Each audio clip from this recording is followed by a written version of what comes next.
And it is 10 o'clock, so it's Lancaster Woodturners Weekly Coffee Hour number 184, I think. You probably will hear some exercise class in the background. That's my wife's group downstairs, but they'll be gone in a minute. I have a number of announcements that I'm going to plow through today before we go to the board and see what people would like to show us. Saturday, this coming Saturday, is Lancaster Club Open Shop in New Holland. I think Rick Atkins will be there to continue his demo of segmenting and answer questions about it. So anybody who wants to get deeper into that, show up on Saturday morning at New Holland. It's also your last good chance to pay your dues in person. $30 a year is all it costs to belong to Lancaster Woodturners. Let me see. I have a couple of one piece of news I want to share with you that I received this morning from my old friend David Sloan, who's on screen, and that is our old friend and employer and colleague Paul Roman, who is the founder of Taunton Press and Fine Woodworking and Fine Home Building magazines, died on January 5th at age 92. So that's at home in Newtown, Connecticut, according to the Danbury paper. So he was an important guy in our woodworking history in this country. He had the vision to found a magazine about woodworking that took woodworking, all aspects of it, seriously at a time when nobody else did, back in the mid-70s. I was lucky enough to be around at the time. David Sloan got on that train at some point for a while as well. I don't see anybody else on screen who I know for sure worked with us on that thing, but anyway, never mind. That's the news from there. Randy probably has some farm show news. Randy, have you got that? Can you tell us what's up at the farm show? Actually, not much. I've not been going out to the farm show because last year I caught COVID at the farm show, and I was miserable for about 8 or 9 days. So this year I decided to go and help set up, and also to help tear down this coming weekend. But I have not been attending. I took some stuff out, and that's about it. Okay. Anybody else However, who was there uh, we could hear from? we have had quite a few positive comments about it. In fact, someone sent an email to our club email address and said they really enjoyed seeing the wood turning going on. I think Don Deppen was turning, and he was making tops, of course, and uh, everybody who comes by really enjoys it watching. There's usually at least 20 or 30 people standing around the booth watching. So Okay, well, thanks for that. The thing I wanted to talk about today as a bit of an intro is mentoring. We've got a bunch of we keep getting members who are new woodturners, and our club is now set up well enough so we can begin to do something to help those guys out or those people out. And we've been talking about what we have a meeting tonight to go through it further, and I wanted to raise it here and get the experience from people in other clubs. My own perspective is that I could do a coherent series of 4, 5, 6 classes on a one-on-one or 1-to-2 basis, but I wouldn't want to try it with a larger group. I do also recall a few years ago the club tried to set up a mentoring program. It didn't get anywhere because it got too complicated. Who could teach boring and who could teach segmenting and things like that. But it didn't grapple with the fundamental problem of people who join the club, want to learn turning, haven't bought a lathe yet. We've been helping them out informally, and that's what we use our Saturday morning, monthly Saturday morning for. But my sense of it is there are people would like more support than that. And I saw Vasco showing pictures of what looked like a class at the Makerspace. So I thought before we went around the screen a bit, I'd like to hear from people who have experienced mentoring in small groups and beginners. And what do you think is the best way to go about it? What have you learned? I can tell you some things. Nittany Valley Woodturners, we have an agreement with a makerspace, and we have to do 2 training sessions a month in order for them to store our lathes. So it's a reciprocating agreement. They store the lathes, we give them lessons. But what we've noticed is most of the classes we've have been pretty simple. We've done pen turning classes, we've done pizza cutters.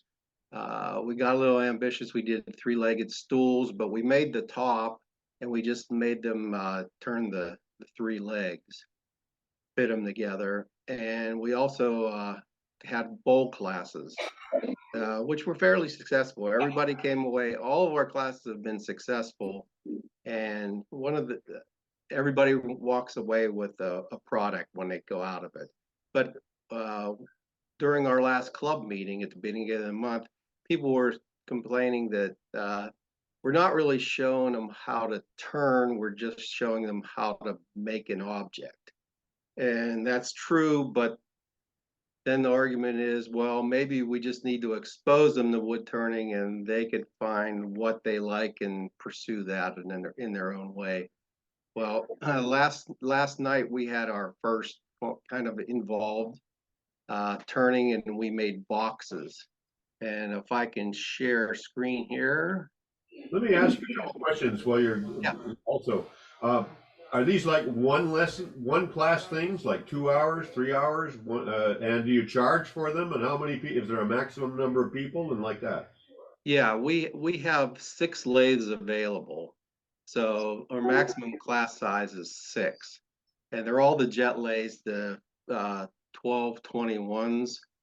And what we do is with the rivet, we have an agreement that they will advertise the class. We'll use their facilities, our lathes, our tools, our material. There is a charge for it that comes through the rivet, and we get all the material costs reimbursed, and we share 40, 45, 55 with the tuition. So what is the tuition? Well, most of them, I think for this bowl class, I think the bowl class was a total of like $45 or $50. And the other classes are probably a little bit less than that. So, but So show us the slides. What do you want to tell us about yeah, this? this is the class that we had last night, and I'll point to them. This person, this person, this person are trainers. He's learning to be a trainer, and we have 5 people in this class.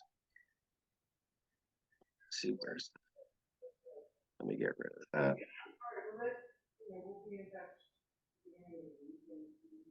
Here's another. Why can't I get it? Can you see that okay? Yeah. Yep.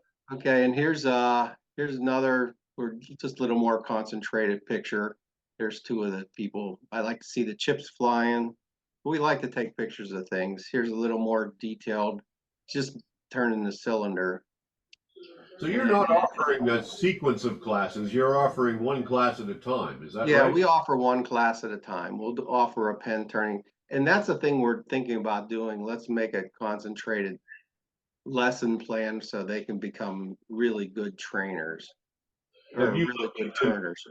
Have you looked at the resources on the AAW website for mentoring and teaching? Yeah, we have. Yeah, here's one of the finished products. This is Alexa.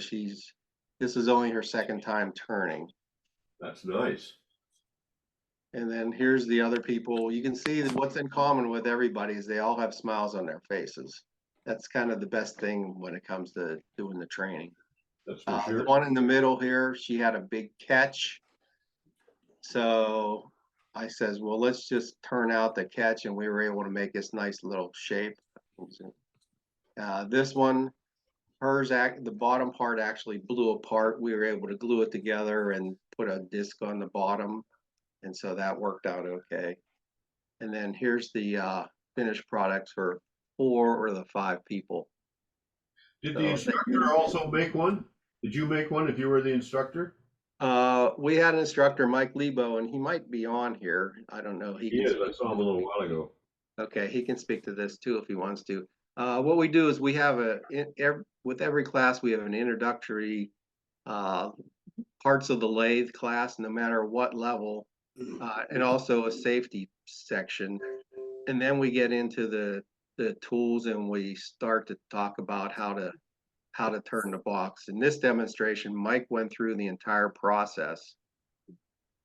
And then we went back and we had 5 trainers and we had 5 people. So it's basically 5 students. So we basically had one trainer for every person. And it usually works out that way. We have a really loyal 5 or 6 people who come to every class and help out. So that's really helpful. So you've got somebody right at their elbow. Yes, all the time. That's Yes. amazing. You know, are How you going long is your class? This one, it was scheduled for 2.5 hours, but it ended up going through almost 3.5 hours. I It was was going the to first say, time, so we weren't really sure how it would work, but we tried to keep it an hour and a half to 2 hours. And if it goes beyond that, we break it into the 2 sessions. That's a nice product for a class that's short for beginners. Yeah, it was a lot to do because we had new tools that we were introducing to them. Every time we try to introduce a tool, so that they learn how to do that. We used box scraper was the new tool for this one. do you ever do a class like in a little let's talk about wood grain and orientation and wood movement and have a little wood theory class, or is that too abstract? No, we try to talk about that in our club meetings. We try to schedule people who come from, of course, we have Penn State University as a resource, and we have some foresters and things that are club members. So we're pretty lucky that way. We have some resources to bring in to talk about things like that. What set of tools? I assume you have a set of tools for every lathe, and what tools are you introducing them to? Yeah, we always start out with the roughing gouge. That's kind of our mainstay because we can do pens with that. We can do, pizza cutters. We can do just about anything with it. And then we introduce the parting tool, spindle gouge, and last night was the bottom bowl scraper. Ken, do you get into, address the difference between classroom teaching and mentorship? They're not the same. No, they're not the same. And we do have a mentor program, and basically it's just somebody coming to our mentor leader and say, I want to learn how to do this. And he looks around at our club members and gives them a text message and said, so-and-so wants to learn how to use a bowl gouge. Do you think you could do some mentoring on them? And we usually set it up that way. It's pretty informal, and I think it's something we have to look at a little bit closer. Do they go to the club space to do that, or does they go to each other's houses? No, so far it's been the mentor has gone to the student's house, and that's because you can use their tools, their setup, so they can relate. If they come into a place where it has a real fancy lathes and real fancy tools and real fancy chucks, they may not be able to relate as much. So we try to send the mentor to but with the if we send them to the maker space, we would have to schedule a time and do a lot of fussing around that way. What about the insurance issues if they go to each other's house? Is there any insurance issue that you know of? Not that I know of. We looked into a little bit, and I contacted the AAW insurance company, and they didn't seem, as long as it's a sponsored event, there isn't too much issue. I would disagree with that statement depending on which insurance you have. If you have the AAW insurance, you're completely uncovered in a person's house. If you have the private pay insurance, you are covered in those situations. What do you mean the private pay insurance? What is that? Through AAW, there are 2 different plans you can go with: the standard AAW plan, and then they also have a private pay, which I think is done under Hartford, which is a little more costly but covers some other things. And there are clear differences with respect to at anybody's house. And the standard AAW insurance absolutely prohibits coverage in a house. Do you know Yeah, how there's much? also homeowners insurance and things covers things. I don't know all the specifics about the insurance, quite honestly. Anybody else on this with information or comment or questions? I can take just a moment and tell you what we do at our club.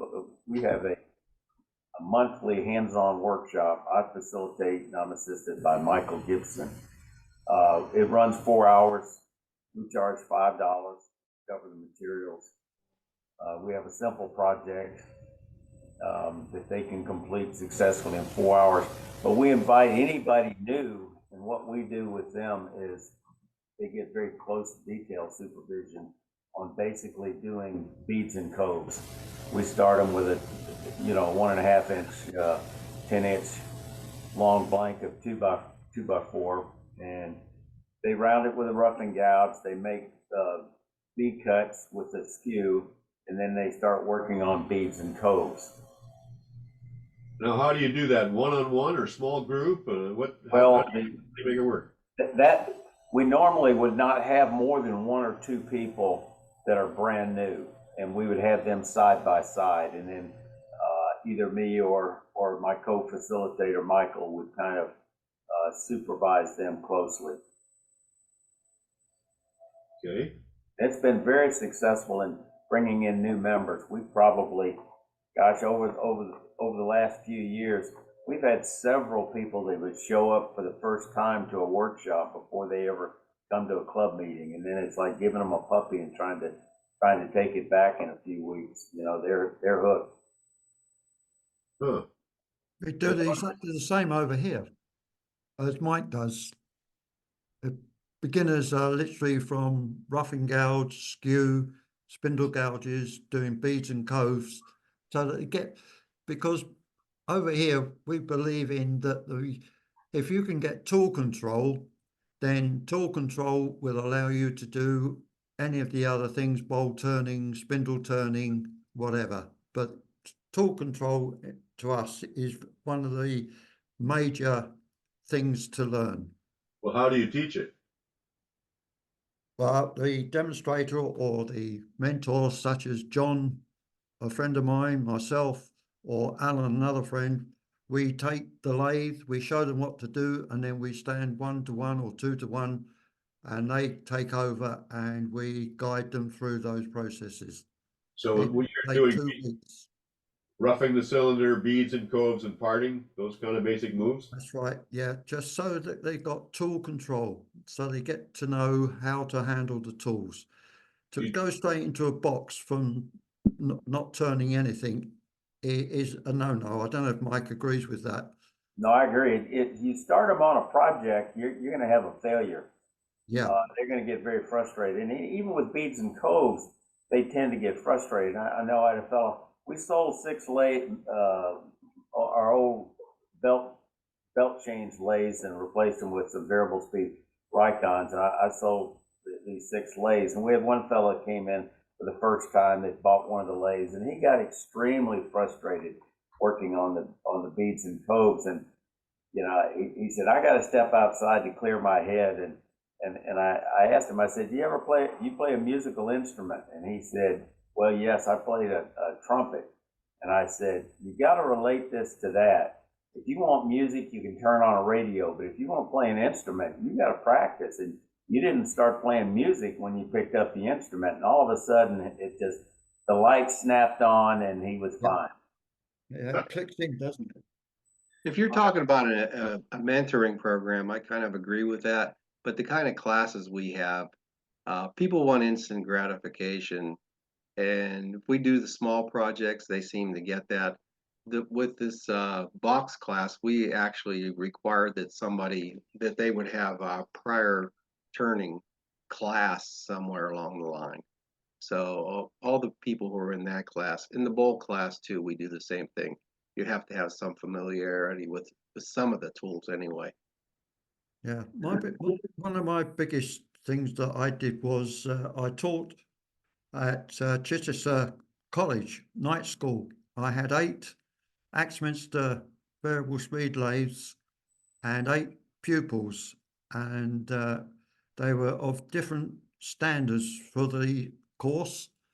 And we used to just make a project, but those beginners were taught the same way as I said, beads and coves. But the others, we went through projects showing them how to make 3-legged stools, egg cups, involuted turning and whatever. But How that, long, what so was when the you extent mentor- of that when- course? How long was that course? that was a 10-week course of 2.5 hours a week, Okay. 1 night a week. That's part of the problem. We're already doing, we have 5 people who are doing 2-hour sessions every month. And to try to get mentoring in there too, it becomes difficult because you have a resource problem. There aren't enough people to do all the mentoring, and you can't keep going back to those people and back to those people. You're going to wear them out, and they're just going to stop doing it altogether. I wish you're right. The 3 of us do it every week. It's the same Saturday morning as the Lancaster Woodturners, which is next Saturday, and the 3 mentors there are constantly there every month, unless we go on holiday. John Wilson had his hand up. What do you got, John? What do you want to say? Yeah, I think I'm coming back to Bruce's point. And so my background is that Dad was a shop teacher. So we learned to turn very young. But mentorship and teaching are 2 different things, point blank. The suggestion I might make, if you were to ask, or as you've asked, assign some tasks for people to complete prior, right? Reading, watching videos, a component on safety, here's the physics, and then just fundamentals, back to Don's point, and then work them on spindles. Give them 1 small project on spindles under mentorship. And the last one, the last component, and I'll be quiet, is this was Dad's piece. As much time as you're going to allocate, double it. Because people don't get the tool control that Don talks about, the body positioning and all that. So whatever time that you're allocating, you want to do an hour long or 2 hour long, double it, because they're not going to get it and they need to screw it up, and that's okay. Screwing up is part of the learning process, but those are the suggestions I would make. Yeah, that's funny you say that, because a lot of it is we teach them the dance, the Woodturners dance, using your body. And we can show them that, we can make fun of it, make little jokes about it while we're showing them. And they start to do it, but within a minute or 2, it's gone. So you got to keep going back to it. Training adults and teaching children and adults have different ways of training too. Well, what you have to do with adults, you have to show them what you want to do. You have to tell them what we're going to do. Then you have to show them what to do. Then you let them do it, and then you come back and you have to give a recap. This is what we just did. You need those kind of steps. So if you give the overview, give the demo, let them do it, and then come back and give them the overview again, that really helps. That's just like our old rule in writing about this stuff, Tell them what you're going to tell them what you, and then tell them what you told them. Yeah, that's exactly where I got it from. Yeah. The one suggestion, Go ahead. apologies for interrupting, but the one other suggestion I just thought about, it was very important for my learning and many others that I've run into.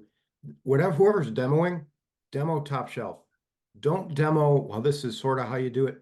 Demo the best you can, because it gives the student the ability to aim for something.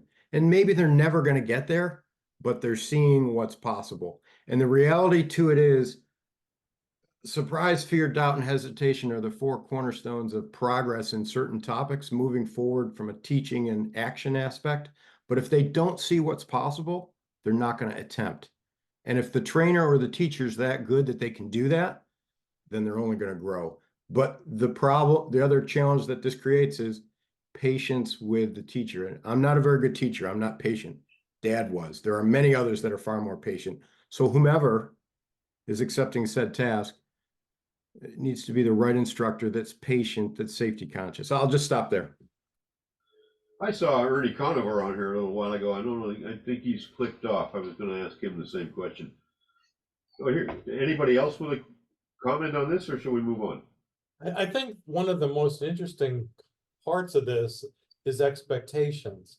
And you have a student that comes in and they think in an hour, and Jonathan touched on it a bit, that they're going to come out of Turner in the end of an hour, and it just doesn't happen that way. I had the advantage of really learning wood turning by being mentored. our club president at the time, actually when I was a club in Florida, had 6 lathes in his garage, and every Wednesday night he opened it up and you came with a project. And I think what made it for me was the spending an hour or two with someone who knows what they're doing, going home and practicing for a week before you come back for your next shot at it. And somehow, and I know we have club members that have the expectations that we're going to teach them wood turning, but if they don't go back and practice it and work and learn each skill, it just never happens and they get frustrated and walk away. But somewheres that's what has to be instilled, that this is not just what you get in this hour, 2 hour, 3 hours. It's what you take home and practice and really learn to be muscle memory. And I think that's critical. But I also do think there's a huge difference between teaching beginners in a classroom and doing mentorship, which is really working on one skill, if you will, with someone who's particularly good with that skill, if you can. So, and I think they're very different things. And I encourage very beginners, go get a lesson or have whatever the mechanism is, where you're formally taught usually the first 3 tools, the roughing gouge, the spindle gouge, and the parting tool, and then go on from there. But a huge piece of this is practice. Very good comment. Thank Hey, you. John, one of the things that I noticed was when people didn't have to pay for it, they weren't as committed. Even if Right. it's only $5, it Oh, I seems like agree. there needs to be some kind of a commitment by the person. They need some skin in the game, absolutely. Absolutely. Yeah. Ray, what do you have? What do you want to say about this? Thanks, John. One of the things, in the club, we've tried this many times. One of the things that I've seen mentors and teachers, and there is a difference. But what we do is we say, okay, we're going to do this, and people come in, and they're not challenged. So we talk about, they come in and we taught them the rough and gouge, but there's no challenge to that, and they don't go back home and work on it. So when you go in here and say, okay, we're going to do a spindle, and it has to be this size. Well, if you can't do it that size, the project's not going to work. So we end up with, okay, something come off the lathe, but that's not where you end up as a wood turner. Without the skill, making something that's close, and that's one of the things that I know you've heard me say many times, is that what people do is they step up to the lathe with no picture of where they want to end up. And when you ask them, basically, where'd your skill come from? Well, I did this on my own, or I took a class. And when somebody comes in and says, I want to learn, and it's project oriented and they don't have the skill, the project isn't what the project started out to be. So we're afraid sometimes that, we're going to lose them. We don't say, turn a spindle that's, 1.5 inches, and let's put a tenon on the end that's 1 inch. And that's a challenge. It's not a big challenge for us, but it's a big challenge for them, because it takes a while to do that. So then you say, okay, go home and do that when you come back next time. And you have a program where they work on it and they come back and you say, we're going to move forward when you can meet these objectives. And we find out that the people that want to move forward, they'll do it. The people don't want to and just want instant gratification, this is not the place for them, not and be a good turner. So the program has to be developed. And sometimes you look at it and say, well, that's all you've done. That's really not the answer. It's not all we've done. Is, when you say to somebody, give me a spindle that's 1.25 inches, how many people can say, okay, bang, there it is. And a good turner can do it, but you don't get to the end if you can't do those, even the simple basics, and we don't build on the basics. So in a mentor program, should you be focusing on just one skill? Or should you say, okay, our end goal is to turn a bowl and teach all the, aspects of it, or turn a 3-legged stool and turn all the aspects?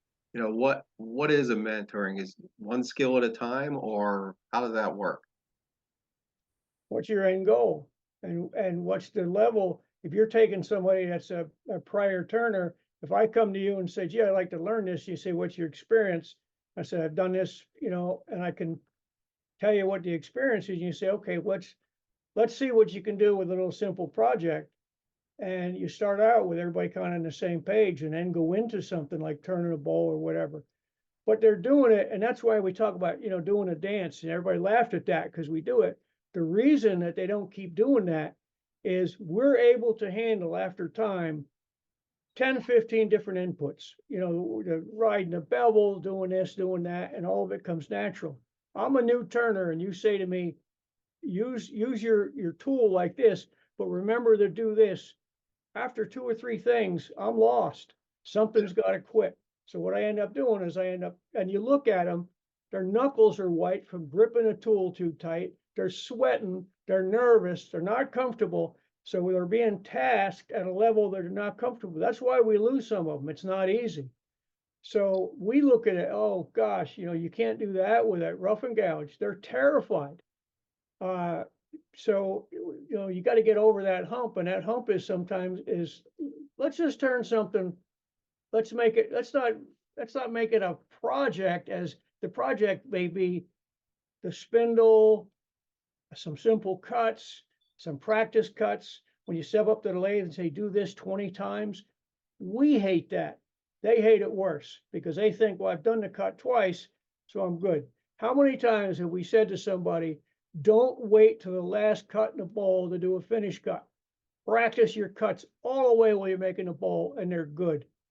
Now, we don't enforce that. We just, they're turning, we come back, we check on them, they're getting catches, they're doing these things, and then we say, well, look what you ended up with. That is cool today, but we laugh about the things we did. We look at them from years ago and go, oh my God, is that what I did?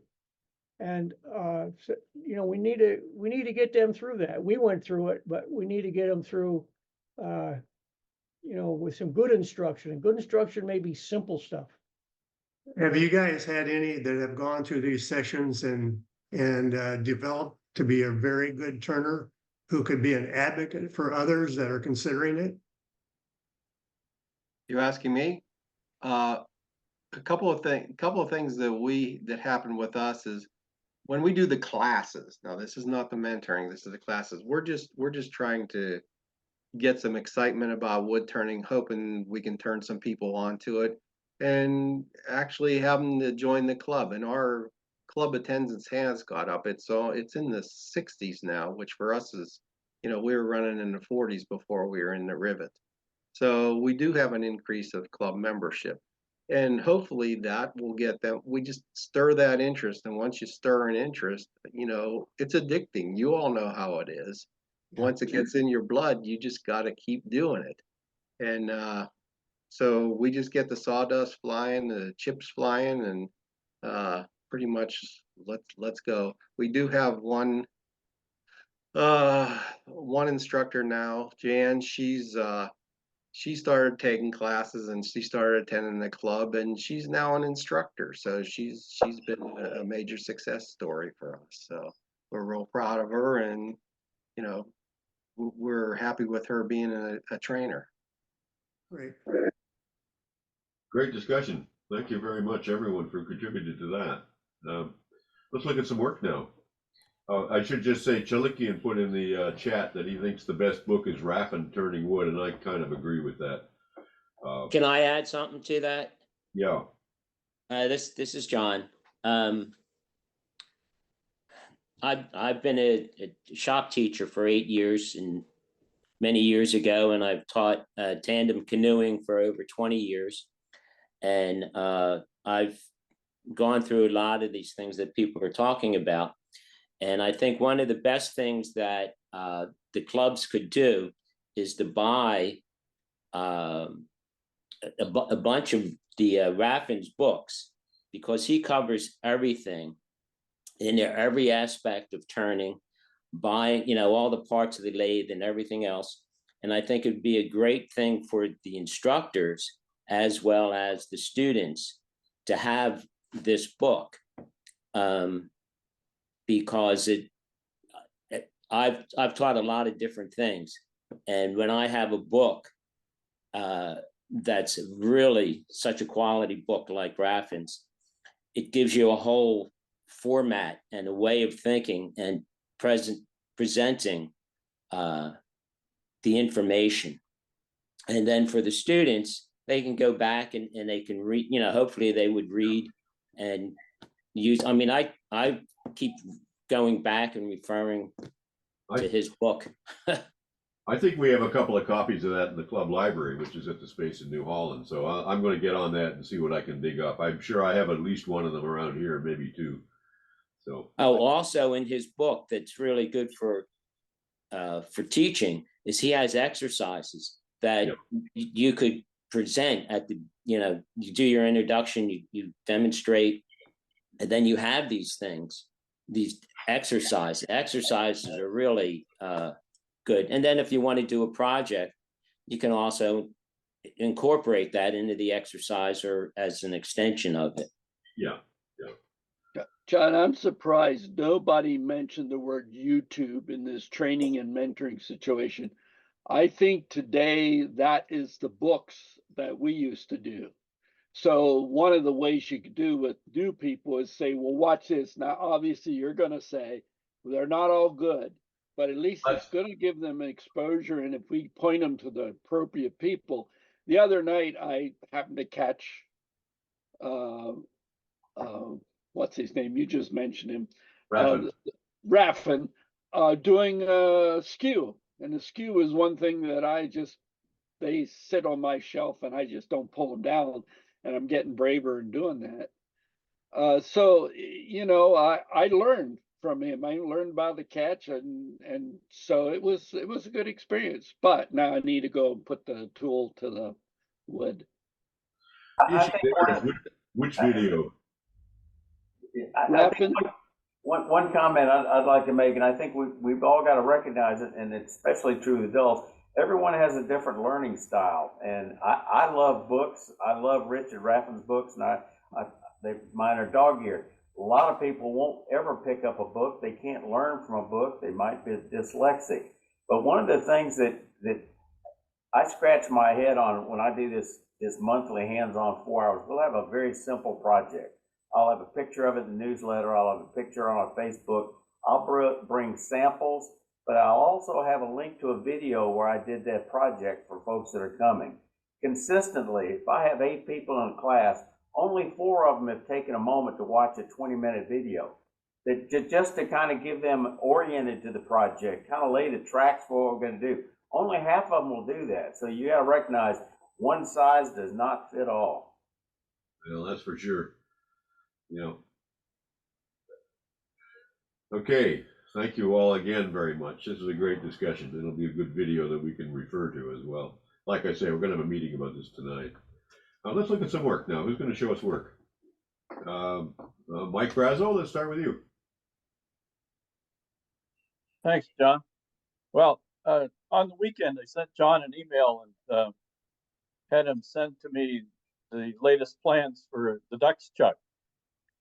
And I got it on Tuesday and made the chuck. And yesterday, I made a couple of mandrels. Just these were not as a mounting surface as so much as to be a work surface to figure out what the heck does this thing do.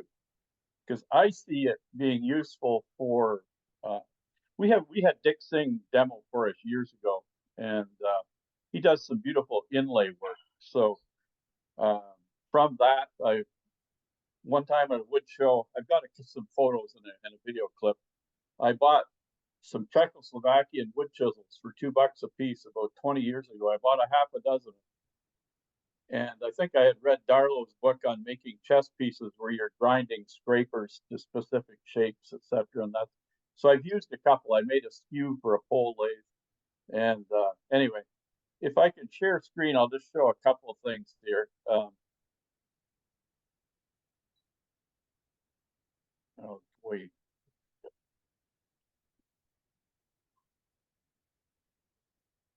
Okay, let's see. We want. We're still not getting you. Oh, I have to do the share then. Yeah. Okay. Now. Okay. So there we are. Got it. Yeah. On the weekend, I I found that there's about a half a dozen videos referencing the Ducks Chuck. One is the one Jim did back in January of last year, and I heard a lot of talk about problems with splitting. I know that, I guess I'm doing a share, you can't see the, so I thought, oh, I've got some elm. I cut down an elm tree about 15 years ago. So I took a slice through here, and how can I get to the next picture here? I'll use my arrow. Okay, here's the chuck I made. I think I may shoot some lacquer on it and then use my indelible ink pen, etc. I had all these numbers covered up in the work I was doing yesterday because the mandrel is too big, but I was able to see 90-degree readings and played. So here's the end grain of the elm. It's got lots of springiness to it, so I won't have to worry. This was my second attempt, and this I could see doing on the bottom of a lidded box or on the top of a box, and using epoxy inlay or whatever. And I can see, I was using my point tool for this, so I could see making a tool rest that has, say, a V notch in it, so I could position the tool in exactly the same spot every time. There's lots of places to go. I can see scaling this thing up to a stronghold chuck and having the top of a lidded of a box actually fitting in it. This is the inlay tool that is patterned after something Dick Singh has in his book. So it's ground, and you've got a sharp scraping edge on the bottom and on the left. So it makes a very nice, clean recess. This is a point tool made from a drill rod, 5/16, sort of my favorite size. And I sharpened it at about 45 degrees. I didn't do a very good job photographing this. But anyway, I'm going to stop this share. I've got a very quick video that's about a minute long here.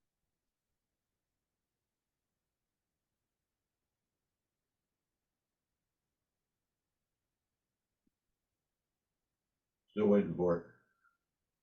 Yeah, I didn't get around to editing last night. I got to let the cat out of my den here. My loud voice. Here. I'm going to move us along. If you want to get your video up, we'll come back to you. And Oh, let you it is up. Is it not running? No, we only have you walking around. Oh, okay. Oh, maybe I have to do another share. Yeah, you do. One more chance before I move on. Yeah, I discovered on videos, I think the only way you can actually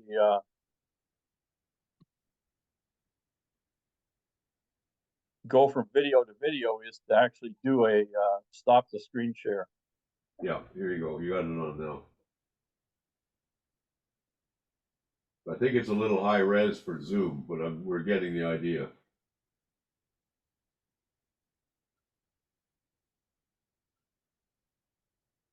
So I put some marks on the tool rest. Yeah. The first time I just kind of stuck it in and saw what the heck happened. And it's a lot of fun. It's I see. All right, I'm hooked. I'm going to do this soon too. yeah, okay. I'll Nice. stop. Good. Okay.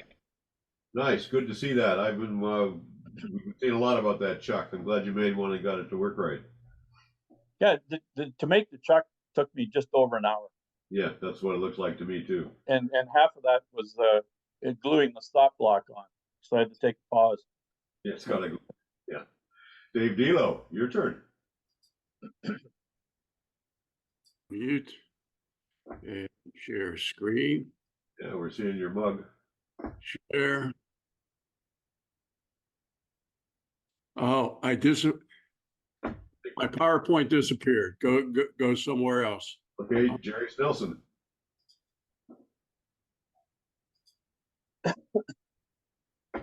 Well, we got to end his. Okay, Gerry, we got you up now. Okay. I want to show you what I made. Huh. Can you see? Yeah. He's It's a smoker, German smoker.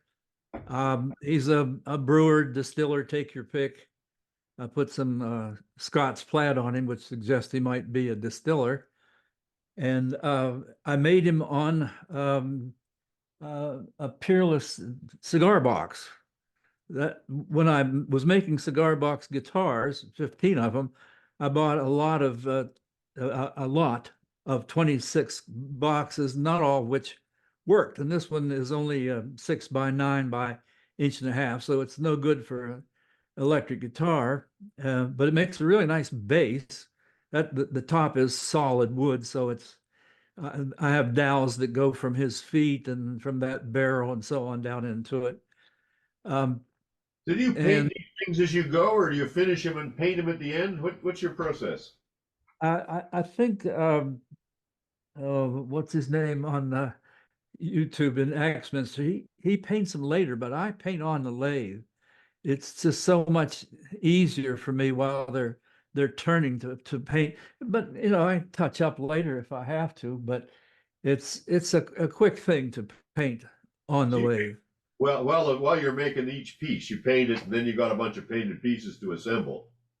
Yeah, and actually, I start from the feet. I start from the base, and then I work my way up. You kind of build the And guy bit by bit. I build the guy. You know, I'm a model railroader, and I model in a very large scale, 7/8 inch to the foot. And so I build cars and engines like that from the ground up, just the way they would have in a small shop. And I got in that habit. So that's the way I did him. So on him, the last thing was the bowler on top, the derby. So I'd like to show you one of these in action if I can. You should be able to just get to the next picture with the right left arrows on your Oh, keyboard. Try that. really? How about this? Is Try he it. up? No, we got the same guy we've had all along. Oh, okay, so let me get rid of this, and then you say an arrow. You should just be able to hit the right or left arrow and get the next picture in the folder. I don't know. Maybe not. Nah. Carrot that'll show up over there. You get it in the right place. Okay, kill the share and bring them up. Bring up the next thing you want to show us. Oh, okay.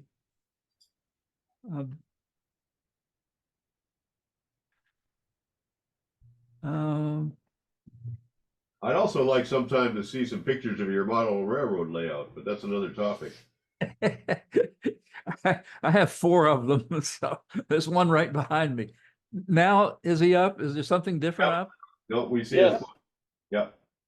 Guy with an umbrella and a lot of smoke coming out of his mouth. Yeah, yes, that's me vicar, or maybe he's just a curate. But my adult age children and my beyond that sister came at Christmas time and insisted on seeing a smoker smoke. So we lit up some of the incense, which as you know, I don't like that smell, but they really do smoke. And this guy was puffing up a storm, as you can see. That's for sure. I think they're So fantastic. Well, thank you. That's really all I wanted to show you. Okay. Any questions for Gerry? Okay. Thank you very much. I'm going to go to Ron Sheehan if he's here. Ron, are you on screen, or is that just your ocean showing? I guess he isn't. So we'll go to George Kuipers, and maybe Ron Sheehan will show up. George, what do you have today?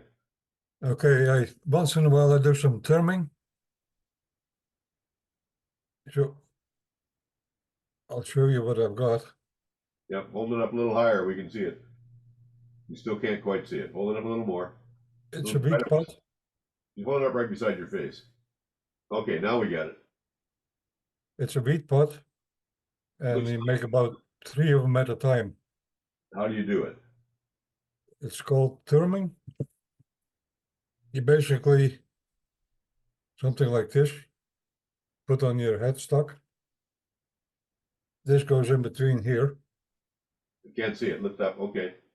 Yeah. And then the other part, it goes in between those 2 discs.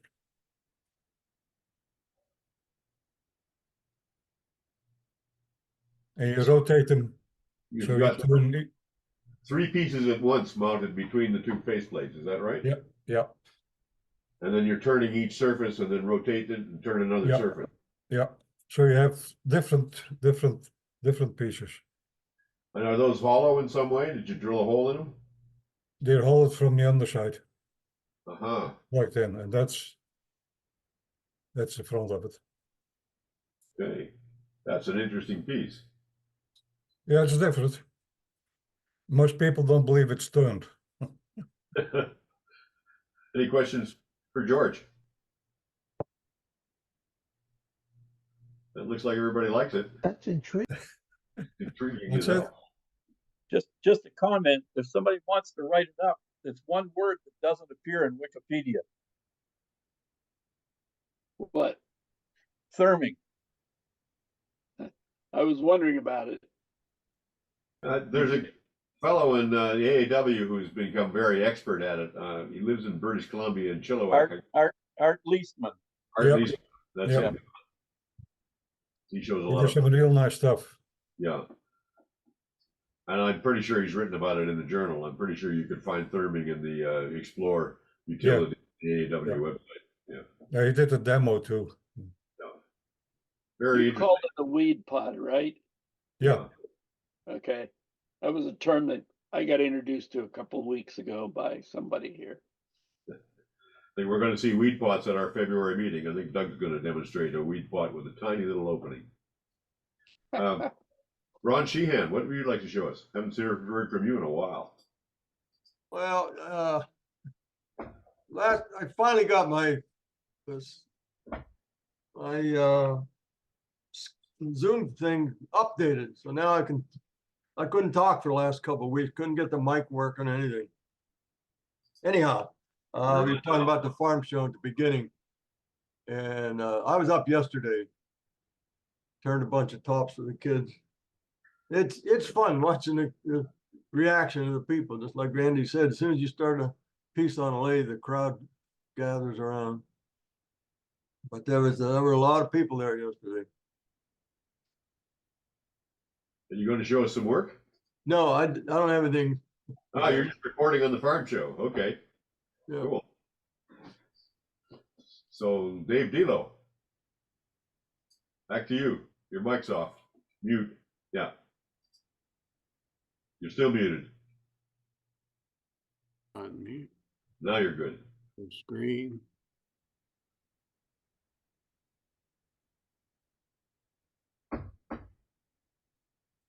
And December has been very good to me. And I started with a early Christmas present. So this is my new favorite T-shirt. Okay. And hey, Jim Bowman, don't take offense, but the first thing I thought about was you. Okay. Thanks, Dave. I don't know. A while ago, you were talking quite a bit about making funnels and everything. But anyway, I started off the month doing some finishing off some second turn bowls. So I had a little cherry here, and this is a ambrosia maple. I don't know. The picture just doesn't. This one is really pretty, but that one was 16 and a half inches, or that one was 14 and a half. This one's 16 and a half inches out of some bigger blanks that I had drying for about 3 years. So put those together. This was a red oak bowl that came from a 100-year-old tree that came down in front of a church, a local church. Did you turn that green or twice turn it, or what's the story? This is a twice turn. Everything I'm going to show you right now is all twice turned. Okay. And so I gave that to their pastor there as a memento. And then a little white oak bowl, and another white oak, and a little bit more of cherry. But then on December 10th, I think that was a Saturday, I answered an ad about some free wood, free cherry wood. And they said you could even have the stump. So I the post this was on Facebook Marketplace, and it was only about 3 or 4 hours old. And the lady replied back to me, "Oh, I'm already talking to somebody about it." So I kind of forgot about it. And I don't know, it was Wednesday, the 13th. She messages me back, said, "Hey, are you still interested? You can have that." And I said, "I'll be over tomorrow." So for some reason, the tree service cut this stump off.